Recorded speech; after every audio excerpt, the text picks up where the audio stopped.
All right, we're going to do part 2 here. First thing we need to do is find the greatest common factor, and then once you find that greatest common factor, you're actually going to factor it out. So to find the greatest common factor, you find what they all three have in common.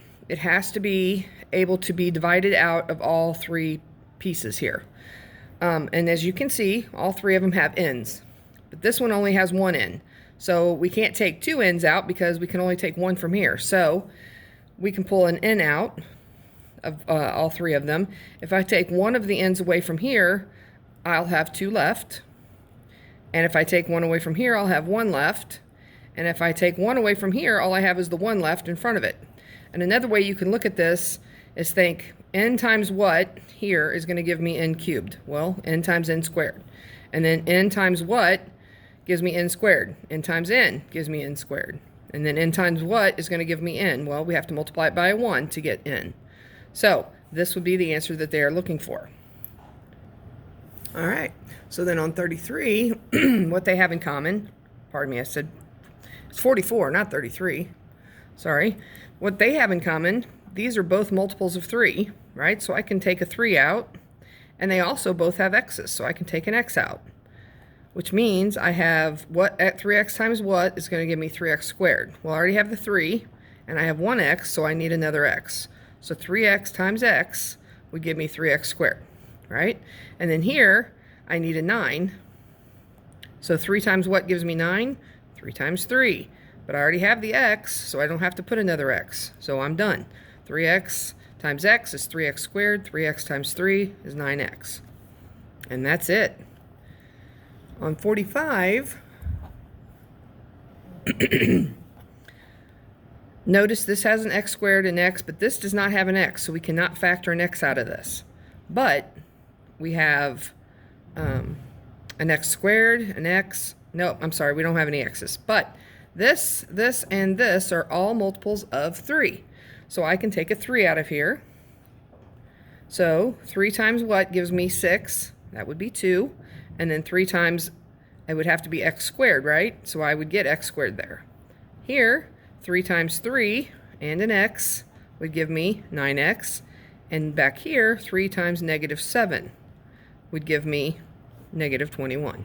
Again, that's all they want from that. Okay? Now, on 46. This one, they want you to actually factor it down into binomials, meaning the two sets of parentheses.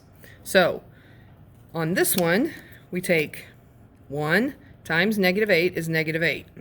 The factors of negative 8 that can add up to negative 7 would be a negative 8 and a positive 1. So you can do this two different ways. You can do it where you break this down into negative 8x and a positive x and rewrite it like this and then group it like we've been doing. Or you can do the shortcut when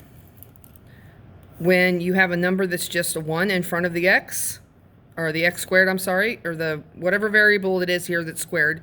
If this number is 1, all you have to do is take your factors that you come up with that add up to negative 7 and put them in the parentheses. So we know it's x squared, so we know this guy and this guy are going to be x, because x times x would give us the x squared. Then all we have to do is put these two numbers in. So negative 8 and a positive 1. So x times x, x squared. Negative 8 times 1 is negative 8. And then you take these two and add them together. Negative 8x plus 1x is negative 7x. So you're good. So that only works when there's a 1 in front of the variable that's squared. Okay? So like on 47, it would work on this one as well. All right, we look at positive 18. 1 times positive 18 is 18. And again, because this is a 1, we can do this. The factors that add up to be 11 would be 9 and 2. So positive 9, positive 2. Gives you positive 18 when you multiply and positive 11 when you add. So you just make your two sets of parentheses. You put x and x in the front, and then positive 9, positive 2. Positive 9, positive 2. Just that quick, just that easy.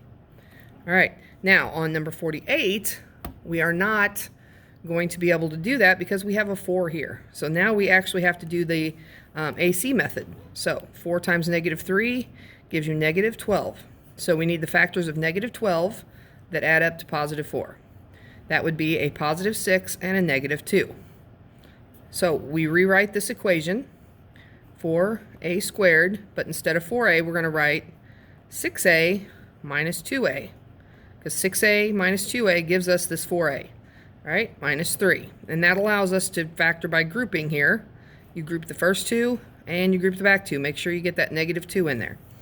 Okay, so out of 4a squared and 6a, I can take out a 2 and an a, right? And that leaves us, if I divide this by 2a, that leaves us with a 2a.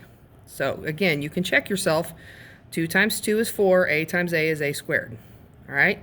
And then when I take a 2a out of this, it just leaves 3.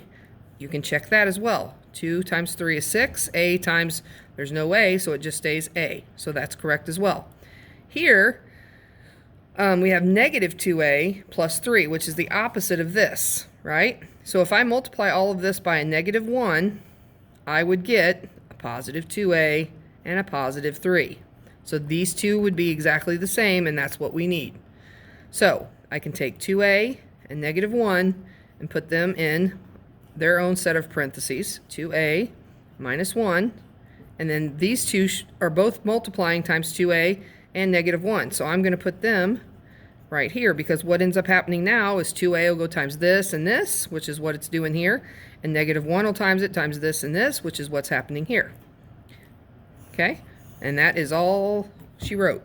When it says factor, see how the directions just say factor?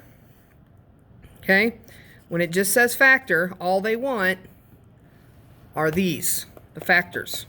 Okay, that's all they want. When it says solve, notice how it's in all caps, they actually want to know what m would have to equal to make this equation true. All right, so to get the answer, we have to factor like we did above. So again, we have a 1 here, which is nice, so we just have to deal with this negative 15. So the factors of negative 15, get over here where you can see it, sorry. So the factors of negative 15 that add up to a positive 2 would be a positive 5 and a negative 3. You add them together, it's a positive 2. You multiply them and you get negative 15. So you make your two sets of parentheses, set them equal to 0. You put m and m in the front, and then you just add your two factors, so plus 5 and minus 3. There, you have it factored, but we want to solve it. So we take this guy and set it equal to 0, and we take this guy and set it equal to 0, because all we want to know is what the value for m has to be in order for this statement to be, or this side of the equation to equal 0. If I can get this set of parentheses to equal 0 and multiply it times whatever, I'm still going to get 0. So for instance, here, if I subtract 5 from both sides, I'm going to get a negative 5, right? So m is equal to negative 5. If I put negative 5 in here, I get 0. And if I put negative 5 in here, I get negative 8. But 0 times negative 8 is 0. So negative 5 will work, right? If I add 3 to both sides here, I get m equals 3. So if I put 3 into this equation, 3 plus 5 would be 8 over here, but 3 minus 3 would be 0 here. 8 times 0 is still 0. So either one of these amounts, negative 5 or 3, if I put it in for m into this equation, would make it true. All right, on this one, it's even simpler than that, because they already have it broke down into the factors for you. This is a factor, and this is a factor.